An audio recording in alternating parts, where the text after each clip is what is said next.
ನೋಡಿ ಆ ವ್ಯಾಲಿಯಿಂದ ಬರ್ತಾ ಇದ್ದಾಳೆ ತಾಯಿ ಯಮುನೆ. ಹಂಗೆ ಬಂದು ಹಿಂಗೆ ಬಂದು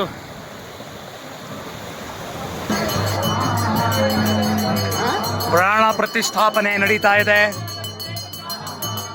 12:30 ಮುಹೂರ್ತ, 12:40 ಇನ್ನೇನು ದೇವಸ್ಥಾನ ಇವಾಗ ನಾವು ಜನಗಳಿಗೆಲ್ಲ ಓಪನ್ ಆಗುತ್ತೆ.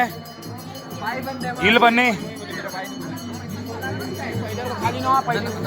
ನೋಡಿ, ಇಲ್ಲಿ ನೀವು ನಿಮ್ಮ ಅಕ್ಕಿನ ತೊಗೊಂಬಂದು ಕುದೀತಾ ಇರೋ ನೀರಲ್ಲಿ ಅನ್ನನ ಮಾಡಿಕೊಂಡು ಪ್ರಸಾದನ ಮಾಡ್ಕೊಂಡು ಮನೆಗೆ ತೊಗೊಂಡೋಗ್ಬೋದು.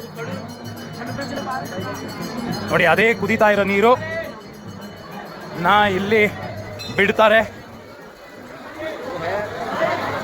ನೋಡಿ ಇಲ್ಲಿ ಸ್ನಾನ, ಪವಿತ್ರವಾದ ಸ್ನಾನ, 10,500 ಅಡಿ ಮೇಲೆ. ಇಷ್ಟೊತ್ತು ಕಾದಿದ್ದಾಯಿತು. ಮುಂದಿನ ವಿಡಿಯೋಲ್ಲಿ ತಾಯಿ ಯಮುನೆ ದರ್ಶನ ಮಾಡಿಸ್ತೀನಿ, ಬನ್ನಿ.